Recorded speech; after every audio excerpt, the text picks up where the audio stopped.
শ্বেতপত্র প্রকাশ করার জন্য হাজির হয়েছে। প্রিয় সাংবাদিকবৃন্দ, আমি জাতীয় বিশ্ববিদ্যালয় ভিসি কর্তৃক কক্সবাজার সিটি কলেজের বিদ্যুৎসাহী সদস্য নিযুক্ত হয়ে সর্বপ্রথম কমিটির বৈঠকে দায়িত্ব পালন করি। কমিটির বৈঠকে এসে প্রথম বৈঠকে আমাকে অর্থ কমিটির আহ্বায়ক এবং অডিট কমিটির সদস্য হিসেবে মাননীয় সভাপতি নিযুক্ত করেন। তিনি আমাকে যোগ্য মনে করে সকল অর্থ বিষয়ে হিসাব নিকাশ দেখার জন্য দায়িত্ব অর্পণ করেন। আমি এই জন্য তাকে ধন্যবাদ জানাই। এছাড়া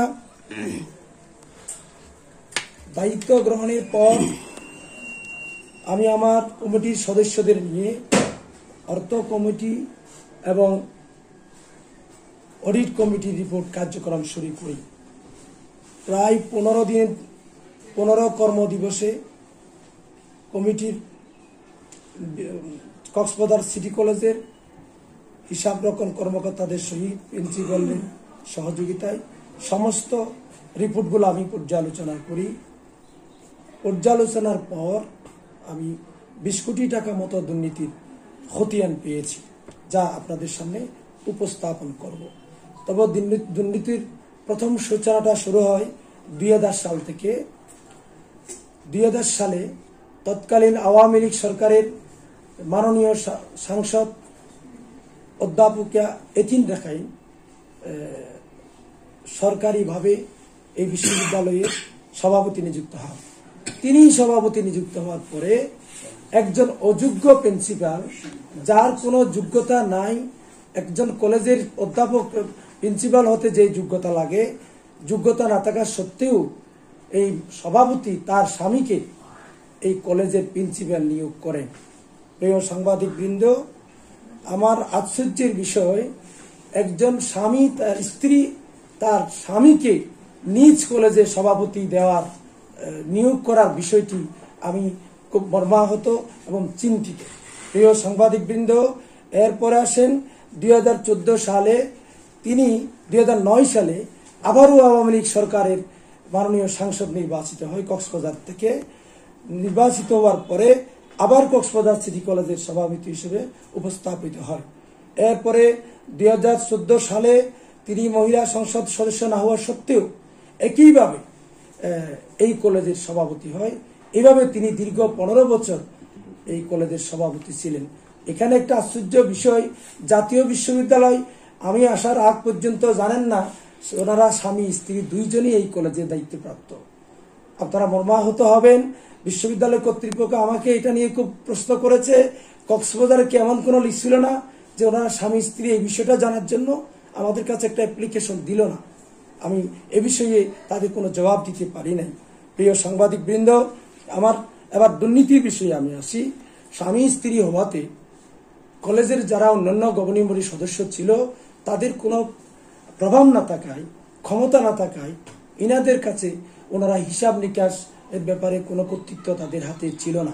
যেহেতু স্বামী স্ত্রী যখন একটা চেকে স্বাক্ষর করেন, অন্যরা এখানে হাত দেওয়ার এখতিয়ার নাই, থাকে না। প্রিয় সাংবাদিকবৃন্দ, আমি একটা খতিয়ানে পেয়েছি, এই কলেজে ছাত্রদের থেকে ভর্তি ফি নেওয়া হয়। এই ভর্তি ফি টাকা আমাদের প্রায় 80 থেকে 85 লক্ষ টাকা প্রতি মাসে আয় হয়। এভাবে প্রায় 10 থেকে 11 কোটি টাকা আমাদের আয়। প্রিয় সাংবাদিকবৃন্দ, আমরা বেতনে যাই আমাদের 6.5 কোটি থেকে প্রায় 7 কোটি টাকা। আমাদের ব্যয় হলো এই, আমাদের আয় হলো 11 থেকে 11.5 কোটি টাকা। আপনারা একটা প্রশ্ন করতে পারেন, এত বেতন দেওয়ার পরে বাকি টাকাগুলা যায় কোথায়? আমি এই বিষয়ে তদন্ত করে পেয়েছি, এই কলেজে আমাদের প্রিন্সিপাল মহোদয় ভর্তি পরীক্ষা, ফরম পূরণ কমিটি, অভ্যন্তরীণ পরীক্ষা কমিটি সহ 300-র উপরে উনি কমিটি গঠন করেন, যেগুলার সবগুলার দায়িত্বে থাকেন উনি প্রত্যেক কমিটি থেকে প্রথমে 10,000 নিত, এরপরে 15,000 করে, এরপরে 25,000, এরপরে 30,000। এইভাবে তিনি সর্বশেষ 2023 সালে 24 সালে 40 থেকে 50,000 টাকা ওনার সম্মানী ভাতা নিয়েছেন। এখন আমি জাতীয় বিশ্ববিদ্যালয়ের বিধিমালায় লেখা আছে মাননীয় প্রিন্সিপাল মহোদয় উনি অভ্যন্তরীণ পরীক্ষায় 5,000 টাকার উপরে টাকা নিতে পারবেন না। এই কথাটি স্পষ্ট লেখা সত্ত্বেও তিনি এই 5,000 টাকাকে 10,000, 20,000, 40,000, 50,000 টাকা করে নিয়ে 2017 সাল থেকে 2024 সাল পর্যন্ত এই প্রিন্সিপাল এবং ভাইস প্রিন্সিপাল 3.5 কোটি টাকা সম্মানী ভাতা নিয়েছেন। প্রিয় সাংবাদিক বৃন্দ, এখানেই শেষ নয়, উনি আবার অতিরিক্ত বিলের নামে ওনার সম্মানী চা খরচের নামে প্রতি বছর উনি 4,50,000 টাকা, ভাইস প্রিন্সিপাল মহোদয় 2,70,000 টাকা থুক বরাদ্দ নিয়েছেন, যেই টাকাটার কোনো বিধিবিধান বাংলাদেশের কোথাও নাই। প্রিয় সাংবাদিক বৃন্দ, উনি আরো করেছেন কি, এভাবে আমি দুইটা সম্মানী বিলের নামে 3.5 কোটি টাকা দুর্নীতি তাদের পেয়েছি, যেখানে উনি 15 লক্ষ টাকা পাওয়ার কথা, উনি সম্মানী নেন বছরে 40 থেকে 46 লক্ষ টাকা। প্রিয় সাংবাদিক বন্ধুরা, আপনারা আশ্চর্য হয়ে যাবেন, বাংলাদেশের ইতিহাসে সম্মানী কখনো বেতনের বাইরে হওয়ার সুযোগ না থাকা সত্ত্বেও তিনি তার বেতনের 5 গুণ কাছাকাছি এই সম্মানী বিলগুলা গ্রহণ করেছেন। প্রিয় সাংবাদিক বৃন্দ, আমাদের কলেজে যখন সাধারণ ছাত্র বেড়ে গেল, আয়ের টাকা বেড়ে গেল, ফলে উনি সিদ্ধান্ত নিলেন একটা বিল্ডিং করবে। এটা একটা ভালো লক্ষণ। উন্নয়নের কাজ উনি শুরু করেছেন। উন্নয়নের কাজ কিন্তু সরকারের পক্ষ থেকে 1 লক্ষ টাকা পাওয়ার কোনো তথ্য আমরা পাই নাই, কোনো ফান্ড থেকে কোনো টাকা পাওয়ার সুযোগ হয় নাই কলেজে। সরকারের এমপি থাকা সত্ত্বেও উনি রিসোর্স ভবন নামে একটা ভবন তৈরি করেছেন, যেখানে 2 কোটি 45 লক্ষ টাকা খরচের বিল করেছেন। আমি সম্মানিত রিসোর্স ভবন তৈরির কমিটির সাথে কথা বলেছি। আমাদের অ্যাডভোকেট ফরিদুল আলম, সাবেক পিপি, উনি অত্যন্ত সৎ মানুষ, ভালো মানুষ ছিলেন। ওনার সাথে আমি কথা বলেছি। উনি বলেছেন আমি এখানে কোনো টাকা খরচ করি নাই এবং কোনো ভাউচার আমি দস্তখত করিনি। সম্মানিত সাংবাদিক বৃন্দ, আরেকজন কমিটির সদস্য ছিল অধ্যাপক দিদারুল ইসলাম। আমি তাকে এখানে অডিট কমিটির পর্যালোচনা সভায় ডেকে জিজ্ঞাসাবাদ করেছি। ইনি আমাকে বলেছেন আমি কোনোদিন 2 কোটি 45 লাখ টাকার মধ্যে 10,000 টাকাও আমার হাতে ব্যয় করি নাই এবং কোনো ভাউচারও দস্তখত করি নাই। আমি কমিটির সদস্য ছিলাম, এটাও আমি জানি না। প্রিয় সাংবাদিক বৃন্দ, আমি এই বিলের ভাউচারগুলা চেক করেছি। অনেকটা ভাউচারে কোনো কমিটির সদস্যদের স্বাক্ষর নাই, সবকিছু প্রিন্সিপাল স্বাক্ষরিত এবং কিছু মিস্ত্রি, কিছু ওই যে ক্রেতার, এই ধরনের কিছু স্বাক্ষর দিয়ে এই বিলগুলো নেওয়া হয়েছে। এবার আসি, উনি স্টিল ভবন তৈরি করার নামে একইভাবে কমিটি প্রদান করে 6 কোটি টাকা ব্যয় করেছেন, যা সকল টাকাই ছাত্রের টাকা। এখানে সরকারের কোনো ফান্ড নাই, ছাত্র ছাত্রীদের বেতনের টাকা এই বিল্ডিংগুলো তৈরি করা হয়েছে। একইভাবে এই বিল্ডিং এ উনি 2 কোটি টাকা মতো আত্মসাৎ করার আমি ভাউচারগুলা চেক করেছি। প্রিয় সাংবাদিক বৃন্দ, বঙ্গবন্ধু ভাস্কর্যের নামে একটা মোরাল ভবন তৈরি করেছে। এটা জাতির পিতার নামে কোলে থাকলে বঙ্গবন্ধুর নামে আমাদের কোনো আপত্তি না থাকার কথা না, কিন্তু কথা হলে এই মোরালটা 3 বার ভেঙে 3 বার কাজ করেছেন, যাতে উনি 7 লক্ষ টাকা করে বিভিন্ন সরকারিভাবে টাকা নিয়ে এসে এই টাকাগুলো খরচ করেছেন। আপনারা যা আজকেই প্রদর্শনে দেখতে পারেন, যেখানে 2 থেকে 2.5 লাখ টাকার একটা মাটির তৈরি করেছেন, যেটা আমি ভাউচার দেখেছি। এখানে কোনো কমিটি ছিল না, কোনো টেন্ডার ছিল না। প্রিয় সাংবাদিক বৃন্দ, এই কোটি কোটি টাকা ব্যয়ের কোনো টেন্ডার, কোনো কন্ট্রাক্টর, কোনো সাপ্লায়ার, এ ধরনের কোনো রীতিমতো যাকে নিয়োগ করা হয়েছে এ ধরনের সিস্টেমের সরকারি ক্রয় নীতিমালা বিধিবিধান পালন করা হয় নাই। প্রিয় সাংবাদিক বৃন্দ, আরেকটি বিষয়ে চলে আসি। ওনারা 2 জনই 100 জন মতো শিক্ষক নিয়োগ করেছেন, যেখানে অনেকেরই নিয়োগের কোনো সুযোগ থাকার কথা নয়। অনিয়মভাবে উস্কুস গ্রহণ করে উনি 100 জন শিক্ষক নিয়োগ করে প্রায় 2 কোটি টাকা গ্রহণ করেছেন বলে আমি অনেক শিক্ষকের সাথে কথা বলে জানতে পেরেছি, যা দুদকের তদন্তে চলে আসবে। সম্মানিত শিক্ষকবৃন্দ, উনি এখানে নিবন্ধনবিহীন শিক্ষকের কোনো বিধিবিধান আগে ছিল না। ওনার আপন ভগ্নিপতি মংকে নিয়োগ করার পর তাকে প্রমোশন দেওয়ার জন্য তিনি একই সাথে 12 জন শিক্ষককে একেবারে নিয়োগ স্থায়ী করেছেন, শুধু তার ভগ্নিপতিকে স্থায়ী করার নিয়োগের জন্য। প্রিয় সাংবাদিক বৃন্দ, আমি সম্মানিত প্রিন্সিপাল মহোদয়ের সাথে হিসাব দেখে পেরেছি, উনি টোটাল আমাকে জানিয়েছেন কক্সবাজার সিটি কলেজ 18,25,00,000 টাকা বর্তমানে দানা রয়েছে। এখানে দানার মধ্যে হলো একটা সমাজ বিজ্ঞান ভবন তৈরি 22 লক্ষ টাকা পাবেন, বেতন বকেয়া শিক্ষক কর্মচারী 9,02,94,000 টাকা পাবেন, বেতন বকেয়া কর্মচারীদের 52,000 টাকা পাবেন এবং অনান মাস্টার্স বিভাগীয় বিল নামে 1,37,00,000 টাকা শিক্ষকরা পাবেন। শিক্ষক কর্মচারী কল্যাণ তহবিল বাবদ 7,43,10,873 টাকা পাবেন। বিভাগীয় দায়িত্ব পালন ভাতা 2023 সালে 87,000 টাকা পাবেন। আরেকটা দায়িত্ব পালন 24 সালে 1,77,00,000 টাকা পাবেন। প্রিয় সাংবাদিক বৃন্দ, বর্তমানে কক্সবাজার সিটি কলেজ 18,25,34,447 টাকায় দানায় আছে, যা বাংলাদেশের ইতিহাসে এই সিটি কলেজই প্রথম। আপনাদের জানা মতে বাংলাদেশের কোন কলেজ এত দানা আছে বলে আমার জানা নাই, আমি তথ্য নিয়েছি। প্রিয় সাংবাদিক বৃন্দ, কক্সবাজার সিটি কলেজে এই অডেলস এগুলা কোটি কোটি টাকা বিল বাউচার বোমা বাউচার তৈরি করে ওনারা অডেল সম্পদের মালিক হয়েছে। সম্পদের মধ্যে আমি বলবো কক্সবাজার শহরে 5 তলা ভবন তৈরি করেছেন এবং জিলঞ্জায় একটা 25 একর জমিতে রাজপ্রাসাদ ভবন তৈরি করেছেন। ঢাকা এবং চট্টগ্রামে তার বাড়ি আছেন এবং আরো যারা আছে সদস্য তাদেরও বিল্ডিং বাড়ি আছে। যারা এই কলেজে নিয়োগের সময় তাদের কোনো সম্পদ ছিল না, এগুলা দুদক হিসাব করলেই আমার মনে হয় সকল কিছু তথ্য বেরিয়ে আসবে। একজন কর্মচারী যিনি সুমন্ত চন্দ্র রায়, ইনি নিজেকে 3টা পদবি ব্যবহার করেন। উনি মূলত সহকারী লাইব্রেরিয়ান হিসেবে এখানে নিয়োগ লাভ করেছেন। উনি বর্তমানে প্রভাষক লিখে লাইব্রেরি সায়েন্সের ইনি এখানে বেতন বিলে স্বাক্ষর করেন। তার তৃতীয় পরিচয়টা হলো ইনি ভারপ্রাপ্ত হিসাব রক্ষক কক্সবাজার সিটি কলেজে।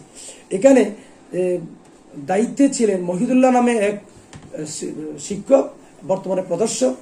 উনি সততার সহিত দায়িত্ব পালন করায় তাকে আউট করে আর নিজস্ব লোককে নিয়ে এসে এই টাকাগুলা আত্মসাৎ করার সুযোগ গ্রহণ করেছে এবং এই সুমন্ত চন্দ্র রায়েরও বিল্ডিং বাড়ি আছে বলে আমি জানতে পেরেছি, যা দুদক দায়িত্ব তদন্ত করবে। প্রিয় শিক্ষার্থী সাংবাদিক বৃন্দ, আমি আপনাদের নিকট আমার অডিট রিপোর্টের কিছু বিষয় উপস্থাপন করছি।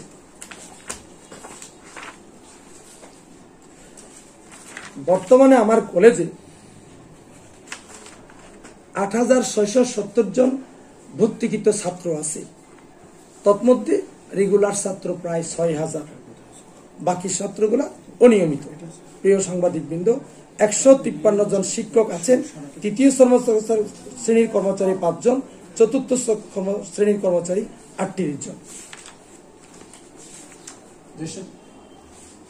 এখন আসি, এই যে রিসোর্স ভবনের বিষয়ে আমরা তথ্য পেয়েছি, কমিটি কোনো বাজেট অনুমোদন করে নাই এবং কোনো রেজুলেশন নাই, নির্মাণ কাজের কোনো টেন্ডার নাই, কমিটি কর্তৃক কার্য সম্পাদনের কোনো প্রতিবেদন পাওয়া যায় নাই, আয় ব্যয় সংক্রান্ত কোনো নীতিমালা ওনারা স্বামী স্ত্রী ফলো করেন নাই।